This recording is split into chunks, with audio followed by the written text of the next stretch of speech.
Starting now, Commonalities, where guests find common ground through uncommon conversations. Politics, religion, finances, all the topics your grandmother told you not to discuss with friends. And now, your host, Matthew Dowling, and today's guests on Commonalities.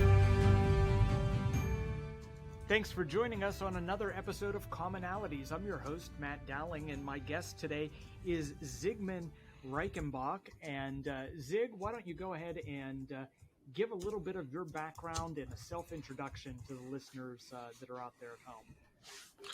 Hey, good evening, listeners of Commonalities. My name is Zygmunt Reichenbach. I work as a grassroots engagement director with Americans for Prosperity. I'm not here speaking on behalf of them today, just speaking here as an independent commentator and observer of what's going on in grassroots politics. So a lot of you will probably see me around at events or will continue to do so as we, focus on less government and less taxes broadly, professionally, but also I am a political observer as well. Sure. Well, thank you so much for making time to be with us, Zig. I know we have some big things to discuss this evening, but grassroots politics. When we, just before we get started, when we start talking about grassroots politics, how would you define that? How would you share the meaning of that? Well, how I would define grassroots politics is what it is that typical middle-class people like you and I are most concerned with, that often goes unarticulated except for at a handful of meetings or maybe an op-ed or a letter to that editor here and there, but it's really focusing on what it is that the majority of people want, with just ordinary individuals that are seeking to get their voice out, because that often goes either overlooked or ignored by politicians in the General Assembly, Congress, anywhere. So that's why working in the grassroots and working with people in the grassroots is so important, because more often than not, people in the grassroots are fundamentally overlooked, and politicians should, quite frankly, do a better job of taking into account what it is that people actually find important. And I don't think we can ignore the fact that there is a place in politics for big money and for lobbying and for corporations to get involved in government.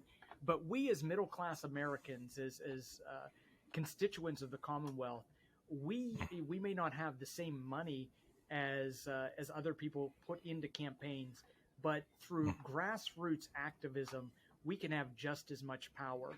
I just retired from the state house and served 6 years there. My first campaign, there were a lot of people that thought, hey, this young guy, no way he can win against a 10-year incumbent with name recognition, etc. And, it was really getting out and knocking on doors and meeting with people. We knocked on over 10,000 doors in that campaign. And there are so many of those same people that I have gotten to know. And really, I think that's what won me the election. So it's so important for individuals to get involved in grassroots campaigning. Now, I have a couple of notes that we made before the show, and I know we want to get to some important topics. Following through a study of political philosophy at Lycoming College, great college in the middle of the Commonwealth, there seemed to be a major discrepancy between what the founders promised and what we have now. Why don't you go ahead and explain that to us a little bit?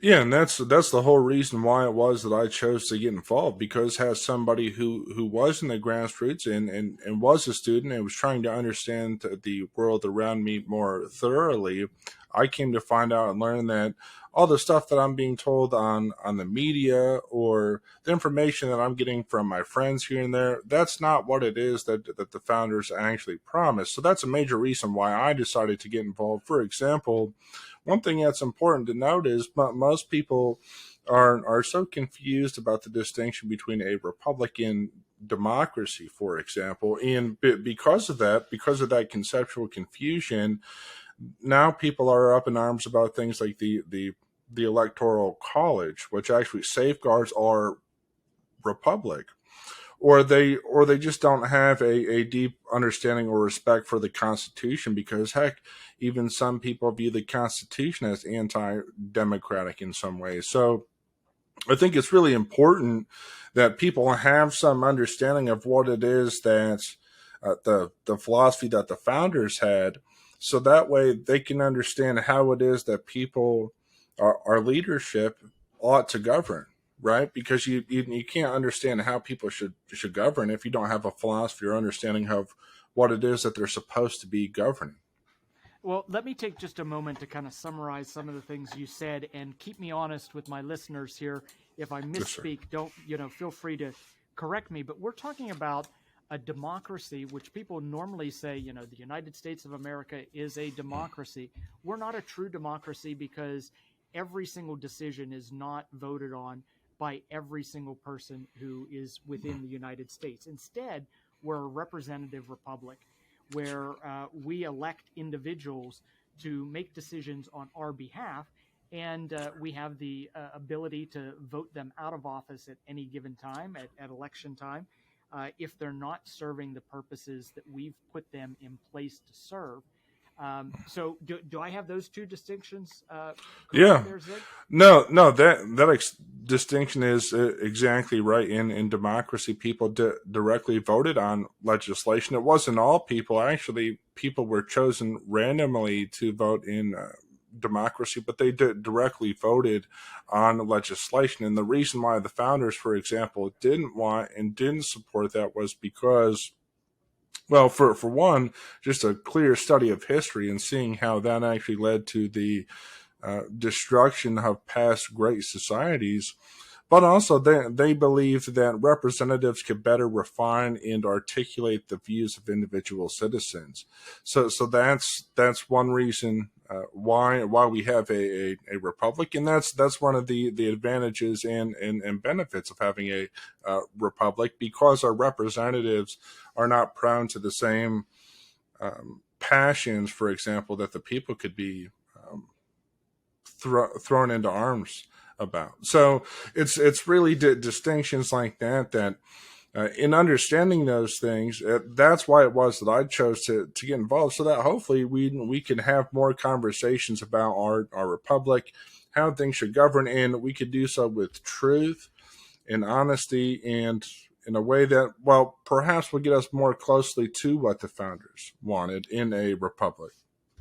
And I'm going to make this comment with for the sake of clarification. I don't want to sound like an elitist at all, because I served as a representative for 6 years, but there are many times when, if the average everyday middle class American was voting on every piece of legislation, they may not have all of the knowledge they need to make an educated, informed decision. I always told people that being a state representative meant that you had to be a subject matter expert at absolutely every subject, because we could go from a bill on healthcare reform to a bill that is dealing with education in the same day. And so we had to do our research, and that's why it's a full-time position to be able to do that, because if you are tending to your family and working a 9-to-5 job, you may not have that same amount of time to inform all the decisions that you need to make. The other thing I wanted to comment on, because you mentioned it, was the Electoral College. And this is one of my favorite things to debate, but for the sake of this episode, we'll just keep it brief. The Electoral College is important because if it was not for the Electoral College, areas with massive population would really override our rural parts of America. And living in rural southwestern Pennsylvania, I already see at election time, election numbers, how the county of Philadelphia and Allegheny County really lead the Commonwealth. It's almost like we need an Electoral College just at the state level to kind of rectify some of those problems. So I've said my piece for the Electoral College today. Let's get to constitutionality. Yep. The importance of being someone who believes in the Constitution, follows the Constitution. Talk to me a little bit about your thoughts on the Constitution and constitutionality.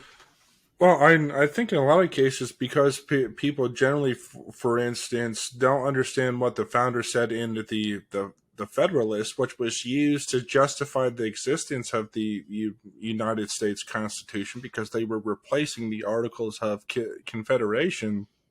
Because people don't often understand that, then they often have a warped view of the Constitution itself, in part not only because they don't know about the Federalist, but they're also choosing to read something like Marx or some other European 20th century thinker that probably resented American greatness.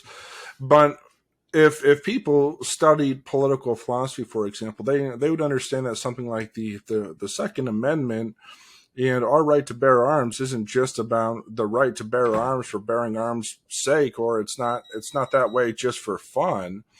It's that way because the founder studied John Locke, who said, hey, if we're living in a state of nature, the three things that we're going to have basically guaranteed as rights is going to be life, liberty, and property. Those are the most reasonable things that we can ask if we're in a pre-society.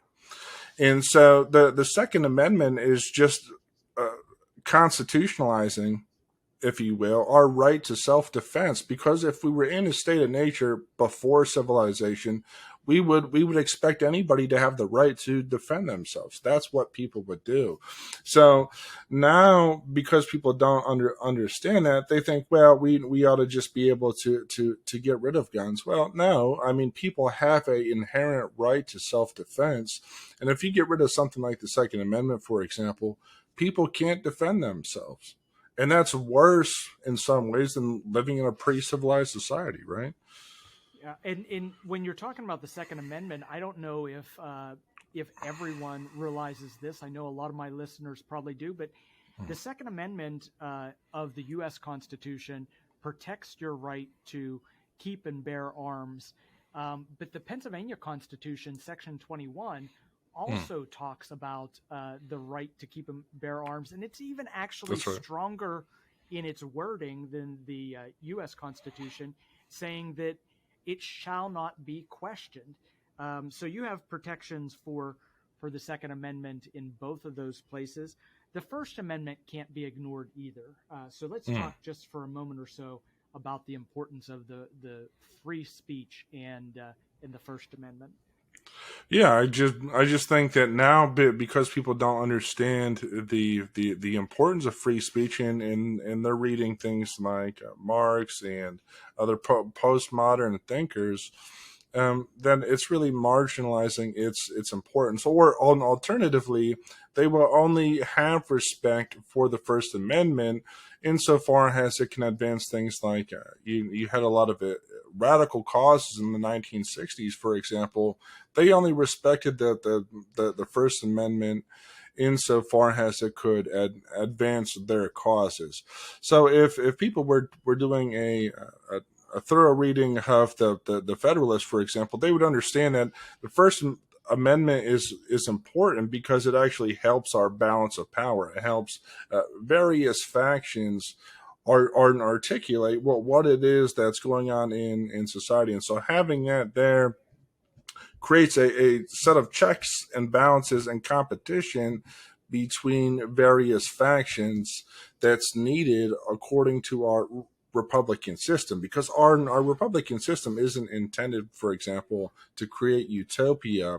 It's intended to balance needs between various competing groups, and that's one of the things that the First Amendment is fundamentally supposed to do. In fact, without having some implicit understanding of the First Amendment, the founders themselves would have never been able to establish our republic. I mean, the whole justification for our republic is contained in the Federalist, which were printed in newspapers. So if that doesn't highlight the importance of civil discourse and conversation, I don't know what does. You know, Zig, we have to get to our first break here today. But before we do that, I just want to take 30 seconds. we are discussing kind of our republic as the founders intended it. And I don't think you can do that without touching on states' rights over, the federal government's rights and responsibilities. So just in 30 seconds, give us your point of view. And also, I want to say this.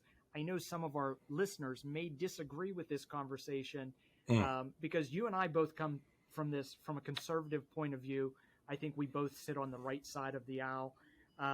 But if someone disagrees, I would welcome that conversation on the show as well at a future date and time. So we're not saying we're absolutely correct, but from our point of view, this is what it looks like. So let's talk states' rights over the federal government's rights, and then we'll go to a quick commercial break. The whole reason why the founders thought that was important was because they assumed in designing the new Constitution that people would naturally want to know what's most important in terms of local politics and state politics, because geographically, physically, that's what's closest to them.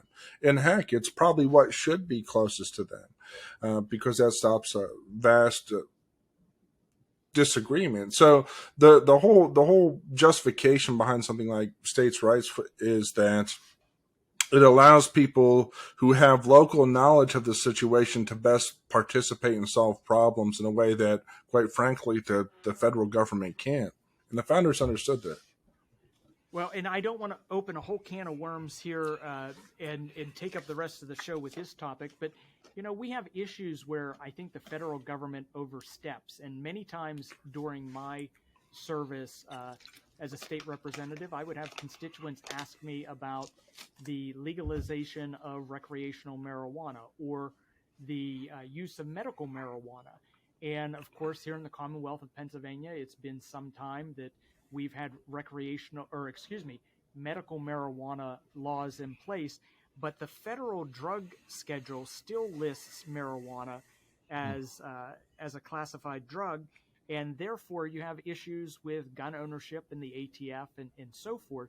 And I think that's one of the areas where the federal government really kind of overstepped, and I think that's one of the conflicts that comes into place that our forefathers would have said, hey, this is a states' rights issue. That's right.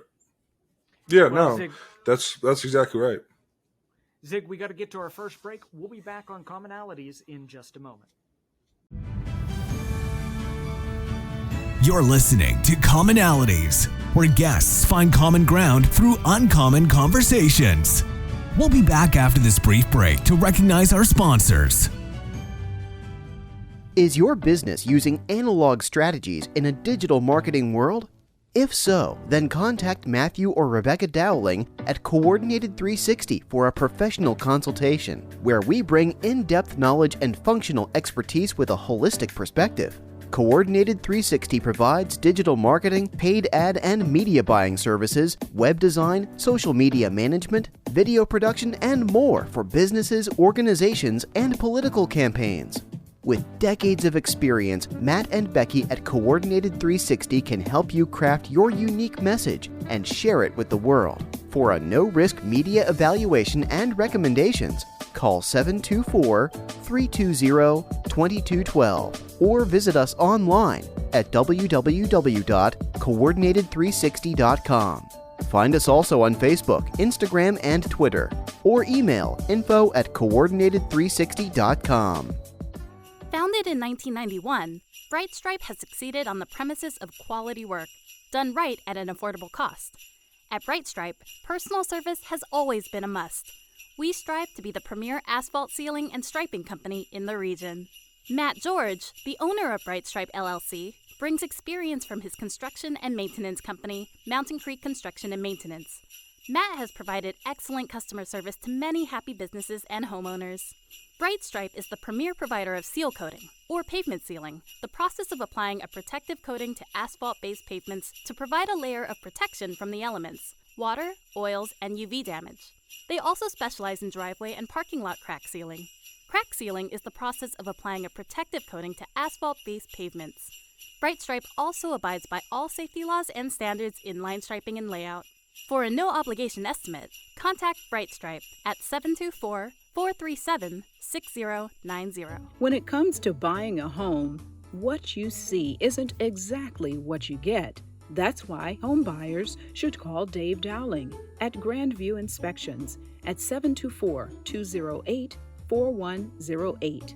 You'll see colorful flowers, freshly painted walls, granite countertops, gleaming hardwood floors, and other touches. What you can't see is the cracks, ancient plumbing, dangerous wiring, or broken appliances that might be revealed when you hire a home inspector. And when it comes to home inspectors, knowing yours has the qualifications and experience needed should be your number one concern. Dave Dowling with Grandview Inspections is an architectural engineer with over 30 years of commercial construction experience and hundreds of inspections under his belt. A home inspection is an opportunity for you to hire an expert to walk through the home and prepare a report outlining the home's major components, what needs immediate attention, and what will require maintenance after you move in. Your home is one of your biggest investments, so make sure your investment is everything you hoped it to be. Call Dave Dowling at Grandview Inspections at 724-208-4108. Are you enjoying the program you're listening to? Support Commonalities and help keep us on the air by making a donation of $5, $10, or $25, or any amount you feel comfortable sharing online at donate.commonalities.online. Again, that is donate.commonalities.online on the World Wide Web. Buy our host a cup of coffee or help pay for airtime at donate.commonalities.online. You're listening to Commonalities on 590 WMBS 101.1 FM and any place you download your favorite podcast. I'm your host, Matt Dowling, and my guest today is Zygmunt Reichenbach. Zig, you are here talking a little bit about the way our forefathers set up the country and what their intentions were. We're also talking about grassroots politics. And so my question for you is, why, from a grassroots perspective, finding commonalities in politics is or seems to be so difficult? Well, big part of the reason why it's made so difficult is because there's so much perverse incentive, so many perverse incentives from folks in the media to intentionally create in inflammatory comments and remarks and headlines, such that when people read them, they think that that's what their neighbors are like. I talked to a bunch of people in the grassroots, for example, that didn't want to do something like canvassing because they were afraid of the people that would come to the door. Now, when you know that there's a problem, when people are afraid of knocking on the door of people who are their neighbors.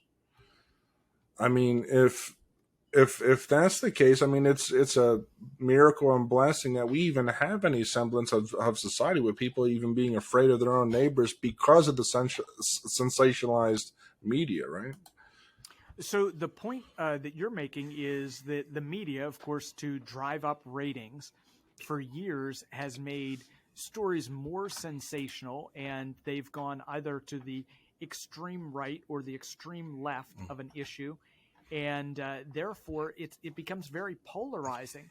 But you know, one of the things we're trying to do with this show, and the reason why the show's name is Commonalities, is we want to find common ground with our neighbors, with our fellow citizens here of the Commonwealth of Pennsylvania and the United States of America. You know, talk a little bit more about the way fear-mongering has happened within our media. Well, I think having that incentive to sell newspapers discourages people from just coming together and just talking as they used to in times past. If you take a look back at history, for example, the great probably hub of democracy, or even just thinking about rights, was really in coffee shops when you had a vast middle class there and ready to talk to one another about politics. So not only do we have fear mongering in the media for ratings, we also don't even have hardly any space to find any common ground anymore. I mean, if you go to a coffee shop now and you try to talk about politics with somebody, they're probably going to look at you, depending on how local the place is. But if it's somewhere like a major chain, they're going to look at you like you're absolutely crazy. I know, because I've done it before, and I've ran into some trouble. Well, one time I tried to start up a conversation with a gentleman at a restaurant, and I was telling him what I was doing, how I was canvassing. He told me that he supported what it was that I was doing, but then he said he didn't want to talk about it. And then he talked about it for another 15 minutes, basically rambling to himself. I tried to talk about it again, and then he yelled at me. So that just indicates the confusion that people have about politics, the internal fear, the barriers that exist. There's really just so many barriers and fear, no common space to find that middle ground that we're really trying to get to. You know, our tagline on this show is that we talk about politics, religion, and finances, everything your grandmother told you not to talk about with friends. And my grandmother literally used to tell me, don't bring up that conversation. Don't talk about religion. Don't talk about politics. Don't talk about finances. But those are the big issues that need discussion. And, unfortunately, we have come to a society where everyone kind of clamors up when you introduce a topic like that around the dinner table. And I think what people forget is that you and I could have completely different ways of solving a problem.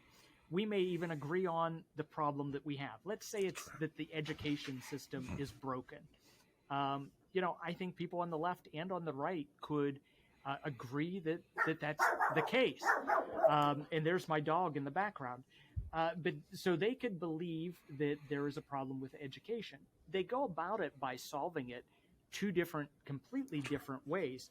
And at the end of the day, we can have a discussion. We can disagree on how to solve the problem. But what's important is that we can shake hands and break bread and still be friends afterwards. And, there were many nights in Harrisburg, where I would go out to dinner on a specific topic with a company or a lobbyist. And then afterwards, I would find myself enjoying a cigar or, having a drink at an establishment in downtown. And many times I was sitting with the same Democrats that on the House floor, we may have disagreed and vehemently debated each other, but we could come together as individuals, as people, as human beings at the end of the day. And that's what I'm trying to address through this podcast. And, I don't know if you have any personal experience like that, where, you can completely disagree with someone, but still treat them humanely and still be friends with them. No, that's exactly right. And I think because people don't know the full extent of all the issues that are covered in the General Assembly, because they're not aware of them, they're really not aware of all the different spaces that they could actually find common ground. For example, State Senator Art Haywood is somebody that I would probably disagree with on a number of different issues, but he introduced a bill, and I guess I won't get into the total details of it unless you'd like to. But he introduced a bill that I think is most sensible when it comes to criminal justice reform. And I think because people don't know all the different issues out there fundamentally, or they don't even know what's going on in the General Assembly, that they really miss out on a lot of good opportunities to find that common ground. It's hard to find common ground if you don't know the ground exists. Senator Art Haywood, he's a good man from Philadelphia. He and I probably would never agree on anything except maybe where to have lunch or where to have dinner. We did the PCN call-in show a number of times together, where we would kind of spar with each other, and we had differing points of view. But that's another individual where at the end of the day, he's a human being. He's trying to do the best for his constituents, even though his ideas would be very different. We do have to get to another break in just about a minute, but before we do that, you touched on criminal justice reform. And I want to take our conversation kind of a step further, and I want to put some blame on politicians. And I have the ability to do that because, I was a politician. I am a politician. But, when we campaign, we send out flyers, or we create commercials that have just small news bites or clips. And I used to say, it is amazing that I could make a vote, and I could vote yes or no. And whether I voted yes or no, it didn't matter, because a negative mail piece could be construed from my vote either way. And we as politicians have created a culture where that's done, and it's this Machiavellian kind of mentality that everything's good. Let's just say, because Art Haywood is looking at criminal justice reform, and he wants to put people that have served their time back to work and being productive members of society. But if I'm running against him, I'll just say he's soft on crime. So we as politicians have really done an injustice to the voters in that regard. Zig, I got to get to our next break. When we come back, we'll be talking a little bit more about how to address these issues here within the Commonwealth of Pennsylvania. You're listening to Commonalities, where guests find common ground through uncommon conversations. We'll be back after this brief break to recognize our sponsors. Is your business using analog strategies in a digital marketing world? If so, then contact Matthew or Rebecca Dowling at Coordinated 360 for a professional consultation, where we bring in-depth knowledge and functional expertise with a holistic perspective. Coordinated 360 provides digital marketing, paid ad and media buying services, web design, social media management, video production, and more for businesses, organizations, and political campaigns. With decades of experience, Matt and Becky at Coordinated 360 can help you craft your unique message and share it with the world. For a no-risk media evaluation and recommendations, call 724-320-2212 or visit us online at www.coordinated360.com. Find us also on Facebook, Instagram, and Twitter, or email info@coordinated360.com. Founded in 1991, Bright Stripe has succeeded on the premises of quality work, done right at an affordable cost. At Bright Stripe, personal service has always been a must. We strive to be the premier asphalt sealing and striping company in the region. Matt George, the owner of Bright Stripe LLC, brings experience from his construction and maintenance company, Mountain Creek Construction and Maintenance. Matt has provided excellent customer service to many happy businesses and homeowners.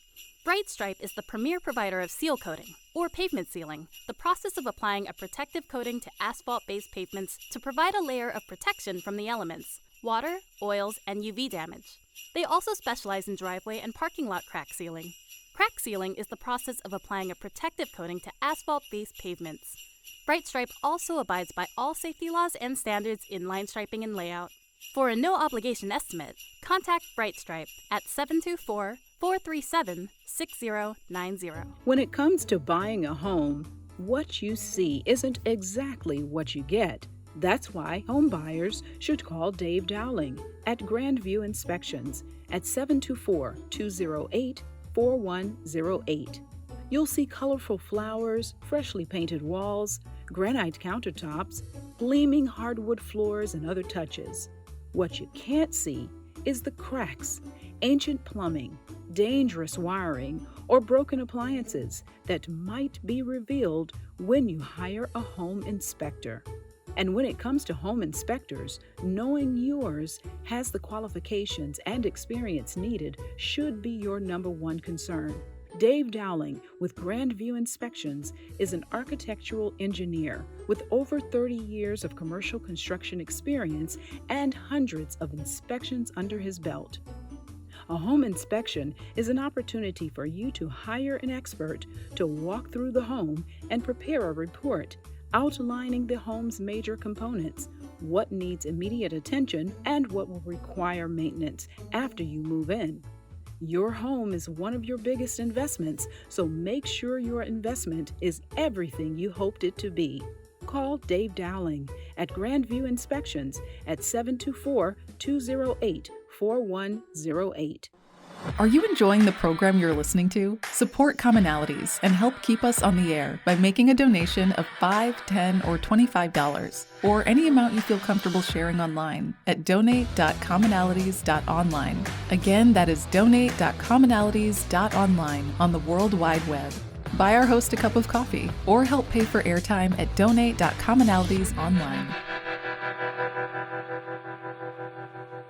Thanks for staying with us with Commonalities here on WMBS 590 AM 101.1 FM. I'm your host, Matt Dowling. My guest today is Zygmunt Reichbach. And Zig, we were talking a little bit about kind of what the founding fathers had in mind about some of the problems we have with a polarized society, and how politics really kind of just turn some people's stomachs and turn some people off to the point to where they don't even want to have a conversation with their neighbors.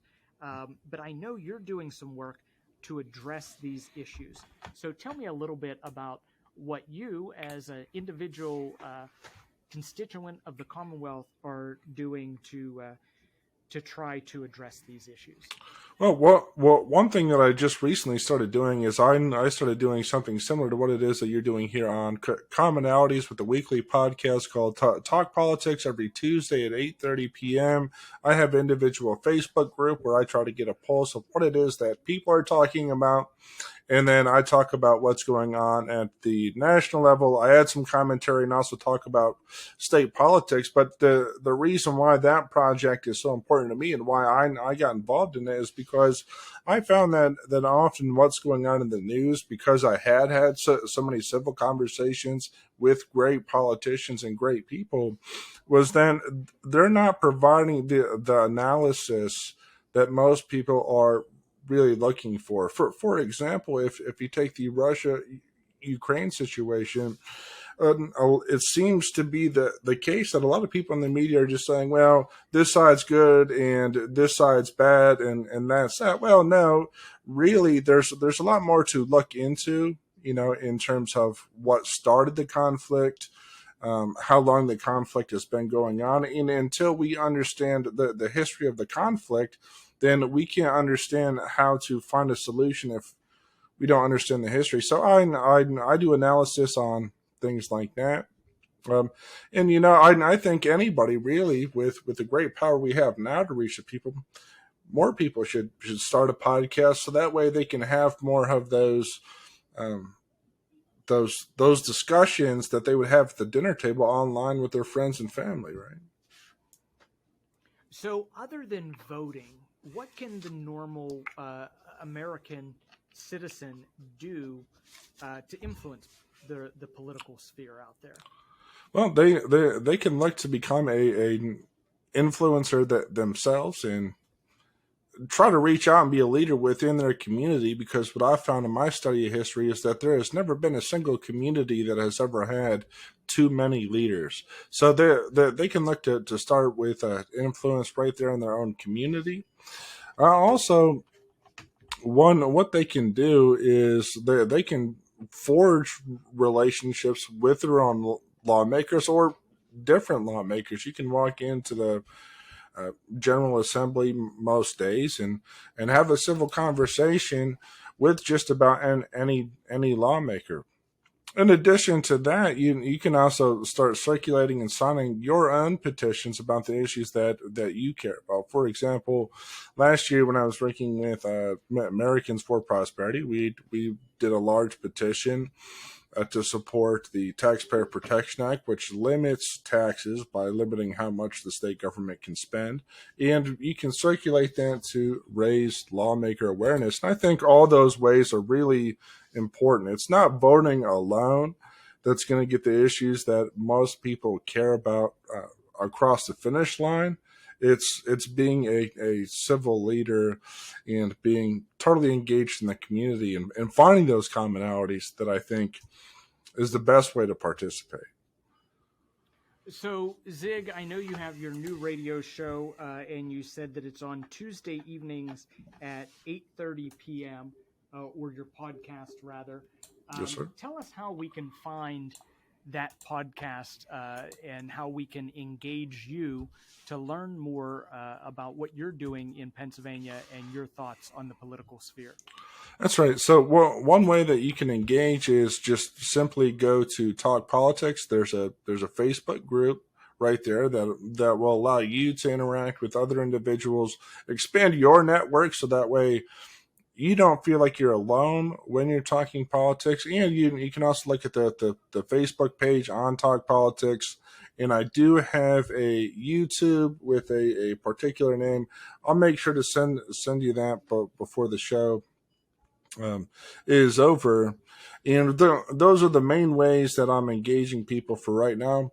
I'm looking forward to expanding that in the future. But hey, if you want to have a conversation like what we're having with State Representative Dowling, join us on Talk Politics. Well, hey, my guest today has been Zygmunt Reichenbach. Zig, thank you so much for being with us and for sharing your thoughts and feelings with my viewers and my listeners here today on Commonalities. Thank you so much, Zig. Thank you so much.